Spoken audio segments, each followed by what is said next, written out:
Dam and Dumber 2 movie শুরু হয় না, ঠিক মুভি শুরু হয় না, ব্রেনের উপরে অত্যাচার শুরু হয়। এই হাসমুখ চেহারার মানুষটার নাম হলো হ্যারি, আর এই হতভাগ্য মানুষটা যে কিনা হুইল চেয়ারে বসে আছে এর নাম লয়েড।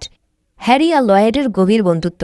লয়েড আজ 20 বছর ধরে পঙ্গু হয়ে পড়ে আছে এই হুইল চেয়ারে, আর হ্যারি একজন সত্যিকারের বন্ধুর মতো 20 বছর ধরে এই হাসপাতালে রোজ আসে তার বন্ধু লয়েডকে দেখতে। কিন্তু আজকের দিনটা একটু অন্যরকম ছিল। হ্যারি এসে আজ দুঃখী হয়ে জানায়, লয়েড, আজ আমি শেষবারের মতো দেখা করতে এসেছি, কারণ আমার একটা কঠিন রোগ হয়েছে। ডাক্তার বলে দিয়েছে আমি আর বেশি দিন বাঁচব না, তাই আজকেই শেষ। আমি কাল থেকে আর তোকে দেখতে আসতে পারবো না।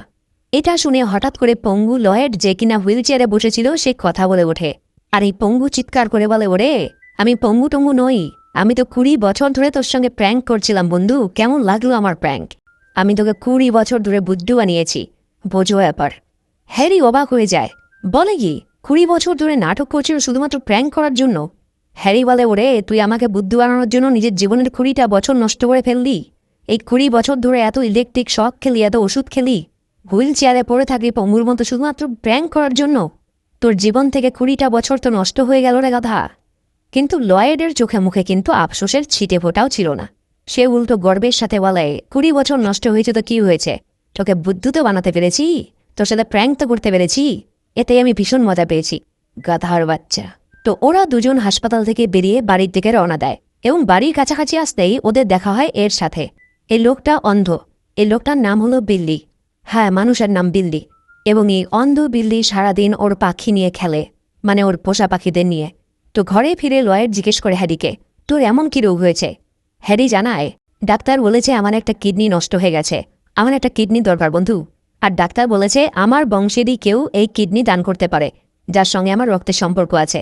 লয়েড বলে, আমার মাথায় একটা বুদ্ধি এসেছে। দেখ, অনেক বছর হলো তো বাবা মা তোকে লাত মেরে বাড়ি বাইরে বের করে দিয়েছে। এক কাজ কর, চল বাড়ি ফিরে চল। তোর বাবা মা এমনিতেই বুড়ো বুড়ি হয়ে গেছে, আর কদিন বাঁচবে রে?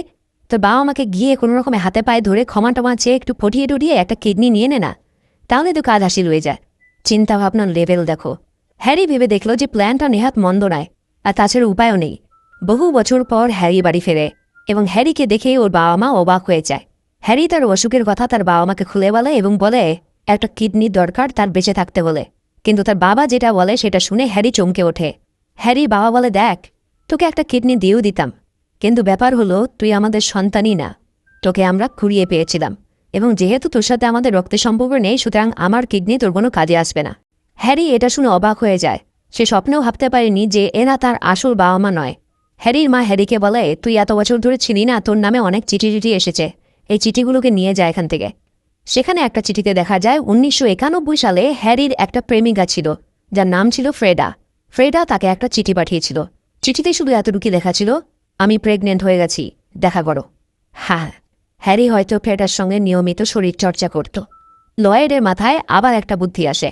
সে বলে, দেখ বন্ধু, তোর প্রেগনেন্ট প্রেমিকা 1991 সালে চিঠিটা পাঠিয়েছিল, সুতরাং সে যদি বাচ্চাটা জন্ম দিয়ে থাকে তাহলে সেই বাচ্চা এতদিনে 20 বছর বয়স হয়ে গেছে। সুতরাং তোর বাচ্চাটাকে যদি তুই একবার খুঁজে পাস তো তার থেকে তো একটা কিডনি নিতেই পারবি। এবং এই কিডনি লোভী হ্যারি নিজের সন্তানের থেকে কিডনি পাওয়ার লোভে পড়ে যায়, এবং তার ঠিক করে ফ্রেডাকে যেভাবেই হোক খুঁজে বের করতে হবে, কারণ ফ্রেডাকে খুঁজে না পাওয়া গেলে তার বাচ্চার খোঁজ কী করে পাবে। হ্যারি মনে পড়ে পিটার নামে তাদের এক বন্ধু ছিল, যে কিনা ফ্রেডার ঠিকানা জানে। আসলে 20 বছর হয়ে গেছে তো, সুতরাং পুরনো বন্ধু প্রেমিকা এদের ঠিকানা বা চেহারা তেমন একটা মনেও নেই এদের। ওরা পিটারের ঠিকানা জোগাড় করে পিটারের বাড়ি পৌঁছে যায়, এবং পিটারের বাবার কাছ থেকে জানতে পারে পিটার নাকি 1991 সালে মারা গেছে একটা বাইক অ্যাক্সিডেন্টে, আর যে বাইক নিয়ে অ্যাক্সিডেন্ট করেছিল সেই বাইকটা ছিল লয়েডের। পিটারের সঙ্গে প্র্যাঙ্ক করার জন্য সে বাইকের ব্রেক নষ্ট করে তারপরে সেই বাইকটা পিটারকে দিয়েছিল, এবং পিটার মারা যায়। বোঝো ব্যাপার, এমন ভয়ানক বন্ধু যেন কোনো শত্রুরও না থাকে। হঠাৎ করে হ্যারি মনে পড়ে যায় ফ্রেডা কোনো একটা কবরস্থানে কাজ করত, এবং ওরা সেই কবরস্থানের উদ্দেশ্যে রওনা দেয় নিজেদের BMW গাড়িতে চেপে। ও সরি, ভাঙা সাইকেলে চেপে। আচ্ছা সরি, সাইকেলটাকে বাস গাড়ির সামনে বেঁধে তারপরে রওনা হয় পাগলের বাচ্চারা। তো যাই হোক, সেখানে পৌঁছে ফ্রেডার সঙ্গে দেখাও হয়। ফ্রেডা অবাক হয়ে যায় এত বছর পর হ্যারিকে দেখে। হ্যারি ফ্রেডাকে জিজ্ঞেস করে, 1991 সালে তুমি আমাকে একটা চিঠি পাঠিয়েছিলে, সেখানে লেখা ছিল তুমি প্রেগনেন্ট, তুমি কি বাচ্চারা জন্ম দিয়েছিলে? ফ্রেডা বলে, হ্যাঁ, আমি বাচ্চারা জন্ম দিয়েছিলাম। সেই 20 বছর পর তুমি খোঁজ নিতে এসেছো যে বাচ্চার জন্ম দিয়েছি কিনা? হ্যারি বলে, বাচ্চাটা কোথায়? ফ্রেডা বলে, সেই বাচ্চাকে তো আমি আমার কাছে রাখিনি, সমাজের ভয়ে আমি এক বিজ্ঞানীকে সেই বাচ্চাটা দত্তক দিয়েছি। তারপর থেকে তার খবর আমি জানি না। আমি একটা চিঠিও পাঠিয়েছিলাম এবং সেই চিঠিটাও ফেরত এসেছে এবং আমার মেয়ে সেই চিঠিটার পেছনে লিখে পাঠিয়েছে যাতে আমি ভবিষ্যতে আর তার সঙ্গে যোগাযোগ না করি। হয়তো সে আমার উপরে রেগে আছে, কারণ জন্মের পর আমি তাকে অন্যের কাছে দত্তক দিয়েছিলাম বলে। হ্যারি আর লয়েড সেই চিঠিটা নিয়ে নেয়। সেই চিঠির মধ্যে লেখা ছিল বিজ্ঞানীর ঠিকানা, যেখানে তার মেয়ে আছে। মরা নিয়ে যায় যেসব গাড়িতে, সেই রকম একটা গাড়ি নিয়ে এবং সেই চিঠিটা নিয়ে ওরা রওনা হয় সেই বিজ্ঞানীর বাড়ির উদ্দেশ্যে। সারা দিন ঘুরে ফিরে অনেক কষ্টে তারা একটা বাড়ির সামনে এসে পৌঁছয়। দরজায় বেল বাজাতেই দেখে ফ্রেডা দরজা খুলেছে। ফ্রেডাকে দেখে হ্যারি অবাক হয়ে যায়। সে বলে, ফ্রেডা, তুমি বিজ্ঞানীর বাড়িতে কি করছো? ফ্রেডা বলে, ওরে গাধারা, এটা বিজ্ঞানীর বাড়ি নয়, তোরা ঘুরে ফিরে আমার বাড়িতে এসেছিস। বিজ্ঞানীর বাড়ির ঠিকানা চিঠির উল্টো দিকে লেখা আছে, বোঝো ব্যাপার। ওরা আবার রওনা দেয়। ওদিকে দেখা যায় সেই বিজ্ঞানীকে, যে কিনা হ্যারি আর ফ্রেডার মেয়ে, যার নাম প্যানি, তাকে দত্তক নিয়েছিল। এই বিজ্ঞানীর নাম হলো ডক্টর পিঞ্চলো। আজ বিজ্ঞানীর এক জায়গায় পুরস্কার নিতে যাওয়ার কথা, কিন্তু শরীর খারাপ থাকায় সে তার মেয়ে প্যানিকে বলে তার হয়ে সেই পুরস্কারটা নিতে যেতে, এবং তার হাতে একটা বাক্স দিয়ে বলে, এই বাক্সটা খুব সাবধানে নিয়ে যাবে, কারণ এই বাক্সের ভেতরে যা আছে এটা আমার সারা জীবনের সঞ্চয়, কারণ এর ভেতরে মানব জাতির জন্য পৃথিবীর সবচেয়ে বড় আবিষ্কার রাখা আছে, সুতরাং খুব সাবধানে নিয়ে যাবে। আর আমি সেই পুরস্কার বিতরণীর অনুষ্ঠানের মানুষদেরকে বলে দিয়েছি, আমার বদলে সেই অনুষ্ঠানে তুমি বক্তৃতা দেবে। হ্যাঁ, এখানে বলে রাখি, হ্যারির মেয়ে প্যানি কিন্তু হ্যারির মতোই বুদ্ধি পেয়েছে, অর্থাৎ আধা বুদ্ধির মেয়ে। তো যাই হোক, দেখা যায় এই সুন্দরীকে বুড়ো বিজ্ঞানীর কচি বউ। এর নাম হলো অ্যাডেলে। অ্যাডেলে বিশাল সম্পত্তির লোভে ডক্টর পিঞ্চলোর খাবারে অল্প অল্প করে রোজ বিষ মেশায়, আর এতে সাহায্য করত তার বাড়ির কর্মচারী ট্র্যাভিস, কারণ ট্র্যাভিস আর অ্যাডেলে শরীরচর্চার অভ্যেসে আসক্ত ছিল, মানে মাঝে মাঝে খেলতো আর কি। প্যানি বাড়ি থেকে বের হওয়ার পর লয়েড আর হ্যারি এসে পৌঁছায় ডক্টর পিঞ্চলোর বাড়িতে এবং সব ঘটনা খুলে বলে ডক্টর পিঞ্চলোকে যে প্যানি আসলে আমার মেয়ে। বাধ্য হয়ে আমার প্রেমিকা ফ্রেডা আপনাকে দত্তক দিয়েছিল প্যানিকে। প্যানির মা ফ্রেডা ওকে চিঠিও লিখেছিল এবং তার উত্তরে প্যানি লিখে পাঠিয়েছিল যে সে নাকি ফ্রেডার সঙ্গে কখনো দেখাই করতে চায় না। ডাক্তার এত বছর পর প্যানির আসল বাবাকে দেখে খুব খুশি হয় এবং বলে, একটু আগে এলেই আপনার মেয়ে প্যানির সঙ্গে দেখা হয়ে যেত। প্যানি শহরের বাইরে গেছে। প্যানি সেই বাক্সটা নিয়ে যেতে ভুলে গিয়েছিল, তাই ডক্টর পিঞ্চলো হ্যারিকে অনুরোধ করে এই বাক্সটা প্যানির কাছে পৌঁছে দিতে। সে বলে, বাক্সটা আপনি নিয়ে যান, প্যানিকে দিয়েও দেবেন, আবার আপনার মেয়ের সঙ্গে দেখাও হয়ে যাবে। ডক্টরের স্ত্রী অ্যাডেলে একটা প্ল্যান বানায়।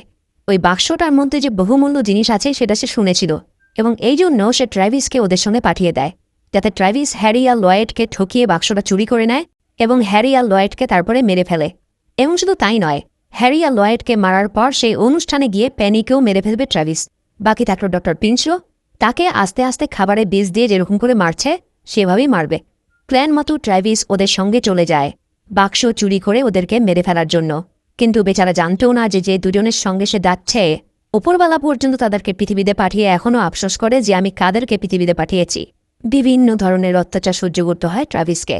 এমনকি রাতে যখন একটা হোটেলে শুয়েছিল ট্র্যাভিস, বেচারার ঘরে এই দুই নমুনা বাজি পটকা এক গাদা ধরিয়ে দেয়। কোনো রকমে প্রাণে বেঁচে যায় ট্র্যাভিস এবং সে এটা খুব ভালো করে বুঝে যায় যে এই দুই গাধার সাথে থাকলে সে আর বেশিক্ষণ বাঁচতে পারবে না, কারণ এদের অত্যাচারের লেভেল বেড়েই যাচ্ছে। পরদিন ওরা যখন আবার রওনা দেয়, ট্র্যাভিস একটা প্ল্যান করে, একটা সুনসান জায়গা দিয়ে তাদেরকে নিয়ে যায় এবং সুযোগ দেখে দুজনকে মারার চেষ্টা করে, কিন্তু ট্রেনের নিচে পড়ে নিজেই মারা যায় ট্র্যাভিস। ওরা বেঁচে যায়। এদিকে ট্র্যাভিসের মৃত্যু সংবাদ নিয়ে এডেলের কাছে যায় ট্র্যাভিসেরই যমজ ভাই, যার নাম লিপপিনকোট। পেশায় সে একজন গোয়েন্দা। সে বলে, আমার ভাইয়ের মৃত্যুর বদলা আমি হ্যারি আর লয়েডের কাছ থেকে নেব এবং তোমার যে প্ল্যান ছিল তোমার স্বামীকে মেরে তার সম্পত্তি হাতিয়ে নেওয়া, তাতেও আমি হেল্প করব, চিন্তা নেই। দেখা যায় লয়েড আর হ্যারি সেখানে পৌঁছে গেছে যেখানে প্যানি বক্তৃতা দিতে গিয়েছিল। সেখানে লয়েডের সঙ্গে এমন একজনের পরিচয় হয় যে কিনা প্যানিকে চিনত। লয়েড ছেলেটাকে ফোন নাম্বার দিয়ে বলে, প্যানির সঙ্গে দেখা হলে বলবে এই ফোনে যেন সে ফোন করে এবং ওর সাথে দেখা হলে এটা বলবে যে ওর বাবা এখানে এসেছে ওর সাথে দেখা করতে। ওদিকে দেখা যায় ট্র্যাভিসের যমজ ভাই লিপপিনকোট পৌঁছে যায় হোটেল রুমে প্যানিকে মারার জন্য।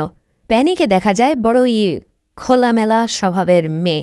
তো যাই হোক, লিপপিনকোট ওয়েটারের ছদ্মবেশে প্যানিকে মারতে আসে, কিন্তু তার আগেই তার দুই একজন বন্ধু এসে প্যানিকে জানায়, এখানে তোমার বাবা এসেছেন এবং তোমায় খুঁজছেন।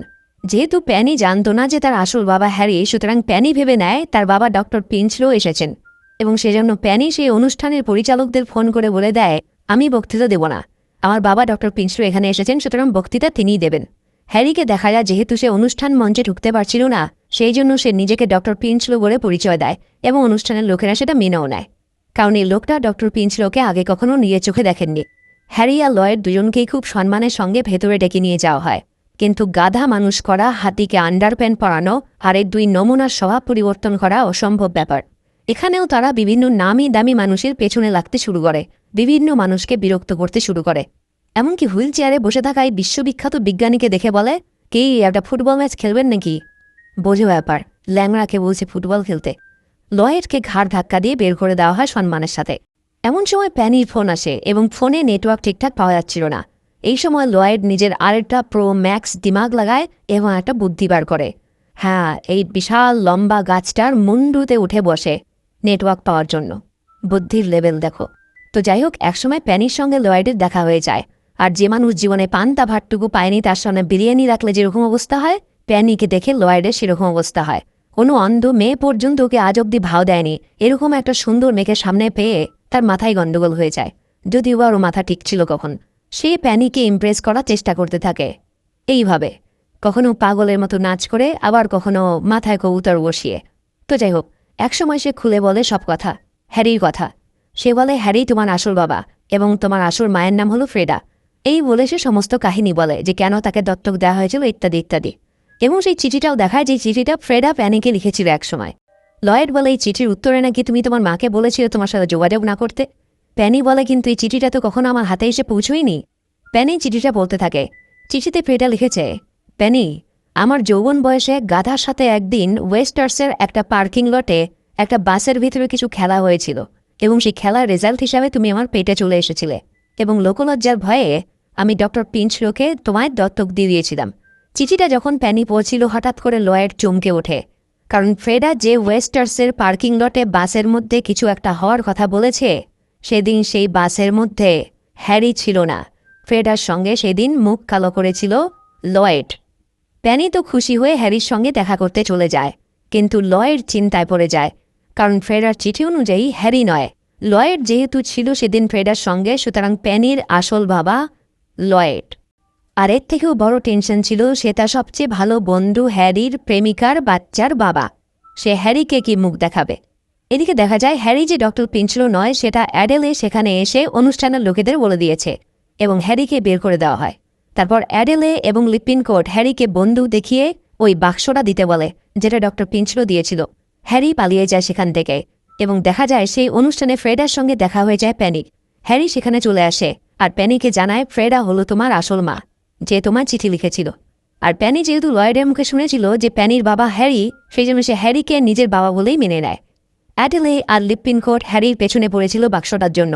একসময় তারা বাক্সটা নিয়েও নেয়, কিন্তু সেখানে তখন লয়েড চলে আসে, লয়েডের হাতে একটা বাক্স। লয়েড এসে হ্যারিকে জানায়, প্যানি তোর মেয়ে নয়, প্যানি আমার মেয়ে, আমাকে ক্ষমা করে দিস বন্ধু। এবং হ্যারির মুখ তখন দেখার মতো ছিল। হ্যারি চমকে ওঠে, নিজের এটিএম কার্ডে অন্য কেউ শপিং করে গেলে চমকানোরই কথা। হ্যারি অবাক হয়ে ফ্রেডাকে জিজ্ঞেস করে, আমি যখন এই আতপাগলা মেয়েটার বাবা নই তখন আমাকে চিঠি কেন পাঠিয়েছিলে যে তুমি প্রেগনেন্ট? ফ্রেডা বলে, তোমাকে চিঠিটা পাঠিয়েছিলাম কারণ আমার কাছ থেকে তুমি টাকা ধার নিয়েছিলে এবং সেটা শোধ দাওনি, তাই চিঠিতে জানিয়েছিলাম যে আমি প্রেগনেন্ট, যাতে সেই খবরটা শুনে তুমি আমাকে টাকাটা ফেরত দাও। বোঝো ব্যাপার। এখানেই শেষ নয়, আরও চমকে দিয়ে ফ্রেডা লয়েডকে বলে, আর তুমি কি বলছিলে তুমি প্যানির বাবা? তুমিও প্যানির বাবা নও। লয়েড বলে, কিন্তু সেদিন যে ওই পার্কিং লটে বাসের ভেতরে আমরা একসাথে খেলেছিলাম। ফ্রেডা বলে, দূর, ওই খেলা তো আমি প্রচুর মানুষের সাথে খেলেছি, আমার অনেক বয়ফ্রেন্ড ছিল। ওরা চমকে যায় এটা শুনে, এতগুলো বয়ফ্রেন্ডের মধ্যে এই আতপাগল মেয়েটার বাবা তাহলে কে? লয়েড দুঃখী হয়ে বলে, হ্যারি ভাই আমার, এই নে তোর জন্য আমি একটা কিডনি নিয়ে এসেছি। তোর একটা কিডনি লাগতো? বাইরে একটা হাকিম বসেছিল, ওই তাকেই দিয়ে বের করিয়ে নিয়েছি, তারপর সেই কিডনিটাকে বরফের মধ্যে নিয়ে এসেছি। মাথাই নষ্ট। এদিকে দেখা যায় লিপিনকোট অ্যাডেলের সঙ্গে বিশ্বাসঘাতকতা করে বাক্সটা পেয়ে যাওয়ার পরে, কিন্তু দেখা যায় বাক্সের ভেতরে কোনো ধন সম্পদ বা বিশাল দামে কিছু ছিল না। ছিল 4 টুকরো কেক, তার মধ্যে 2 টুকরো কেক এই লয়েড খেয়েছে। ডক্টর পিঞ্চলেও সেখানে চলে আসে এবং সাথে FBI। ডক্টর পিঞ্চলে অ্যাডেলেকে বলে, আমি রোজ তোমার হাতে খাবার খাওয়ার পর আমার মাথা ঘোরাতো, তাই একদিন পরীক্ষা করিয়ে দেখেছিলাম তুমি আমার খাবারের রোজ বিষ মেশাও। আর হ্যারি আর লয়েড যখন চিঠিটা দেখিয়েছিল যেটা কিনা ফ্রেডা প্যানিকে বহু বছর আগে লিখেছিল, আমি সেই চিঠির উত্তরের হাতের লেখাটা দেখে বুঝতে পেরে যাই যে তুমি ফ্রেডাকে লিখে পাঠিয়েছিলে যে আমার সাথে আর যোগাযোগ করার চেষ্টা করো না, প্যানির নাম করে চিঠির উত্তরটা তুমি দিয়েছিলে। আর তখনই আমি খুব ভালো করে বুঝতে পারি যে তোমার আসলের লোভ হলো আমার সম্পত্তির ওপরে, তাই বাক্সটাতে আমি কোনো দামি জিনিস পাঠাইনি, ইচ্ছে করেই 4 টুকরো কেক পাঠিয়েছিলাম। কারণ আমি জানতাম যে এই বাক্সের লোভে তোমার আসল চেহারাটা সবার সামনে আনতে পারবো। অ্যাডেলে রেগে যায় এবং গুলি চালিয়ে দেয়, এবং সেই গুলিটা হ্যারির গায়ে লাগে। হ্যারিকে হাসপাতালে নিয়ে গেলে লয়েড ডাক্তারকে বলে, আমার বন্ধুর যখন শরীরটা খুলছে নিয়ে তখন এই কিডনিটাও লাগিয়ে দেবেন। ডাক্তার বলে, ওরে এটা কিডনি না, এটা তো একটা মাছের তন্দুরি, কে দিয়েছে এটা? লয়েড বলে, কিন্তু একটা ডাক্তার যে আমার একটা কিডনি বের করলো। সে কিডনি তো বের করেছে, কিন্তু লয়েডকে সেই কিডনিটা দেয়নি, তার বদলে একটা মাছের তন্দুরি দিয়েছে। লয়েড কান্নায় ভেঙে পড়ে। না, কিডনির দুঃখে ভেঙে পড়েনি, ও কান্নায় ভেঙে পড়ে এই জন্য যে ডাক্তার ওকে মিথ্যে কথা বলেছে। বোঝো ব্যাপার। এই সময় দেখা যায় হ্যারি হেসে ওঠে। লয়েড বলে, হাসছিস কেন? সে বলে, বন্ধু আমার কোনো কিডনি ফিডনি কিছুই লাগবে না, আমার তো কিডনির কোনো রোগই হয়নি। কেমন লাগলো আমার প্র্যাঙ্ক? আমিও তোর সঙ্গে প্র্যাঙ্কই করছিলাম। তুই যেমন আমাকে 20 বছর ধরে বুদ্ধু বানিয়েছিস, আমিও তোকে বুদ্ধু বানিয়েছি। আমি তোর পম্বু সেজে নাটক করার 1 বছরের মধ্যেই বুঝে গিয়েছিলাম যে তুই নাটক করছিস, কিন্তু তুই কিছু বলিনি। তারপর তোকে গিয়ে আমি একদিন বললাম যে আমার একটা কিডনি লাগবে, না তাই আমি বাঁচব না। তুই যেমন প্র্যাঙ্ক করেছিলি আমিও তোর সঙ্গে প্র্যাঙ্ক করেছি। এবার বল কেমন লাগলো আমার প্র্যাঙ্ক? লয়েড দুঃখী হয়ে বলে, ওরে গাধা, সে তো ঠিকই আছে, কিন্তু তোর কি মনে হয় না এই কথাটা আমাকে আমার কিডনি বের করার আগে বলা উচিত ছিল? বেকার বেকার আমার একটা কিডনি গেল। হ্যারি হাসতে হাসতে অপারেশন থিয়েটারে চলে যায় এবং চিৎকার করে বলতে থাকে, আগে বললে কি এত কমেডি হতো, এত মজা হতো। এরপর দেখা যায় মুভির শেষে হ্যারি সুস্থ হয়ে গেছে এবং হ্যারি, প্যানি এবং লয়েড 3 জন হাসপাতাল থেকে বেরিয়ে আসছিল। এবং ঠিক এই সময় দেখা যায় এটা, মানে এখনও ফ্রেড আর স্বভাব পাল্টায়নি, আর সাথে এই বুড়ারও স্বভাব বিগড়ে গেছে। তো যাই হোক, সবচেয়ে বড় প্রশ্ন থেকে যায় যে আসলে তাহলে প্যানির বাবাটা কে? মানে ফ্রেডা যাদের যাদের সঙ্গে খেলা খেলেছিল তাদের মধ্যে কে ফ্রেডাকে গোল দিয়ে গেছে? দেখা যায় হ্যারি আর লয়েডের সেই যে বন্ধু যার নাম পিটার, যাকে কিনা লয়েড ব্রেক ছাড়া বাইক দিয়ে প্র্যাঙ্ক করতে গিয়ে সে পিটারের প্রাণ যায়, সেই পিটারই হলো এই প্যানির আসল বাবা। ডক্টর পিঞ্চলো ফ্রেডাকে নিজের বাড়িতে রেখে না যাতে সে প্যানির সঙ্গে একসাথে থাকতে পারে, না আসল কারণ অন্য কিছু ছিল। এই বুড়োকে ওই বন্ধ দরজার আড়ালে যে ডেমো দিয়েছে সেটাতে সে বুড়ো খুশি হয়ে গেছে এবং সে রোজই চায়। এই হলো ব্যাপার। এদিকে আমাদের আলট্রা প্রোম্যাক্স দিমাগবালা 2 বন্ধু হ্যারি আর লয়েডকে দেখা যায় জীবনে এত কিছু ঘটে যাওয়ার পরেও ওদের বিন্দুমাত্র পরিবর্তন হয়নি। গাধা গাধাই ছিল আর গাধাই থাকবে। তো এখানেই মুভিটা শেষ হয়ে যায়। ভিডিওটা ভালো লেগে থাকলে সাবস্ক্রাইব করো, না করো শুধু একটা লাইক করে দিও ভিডিওটা।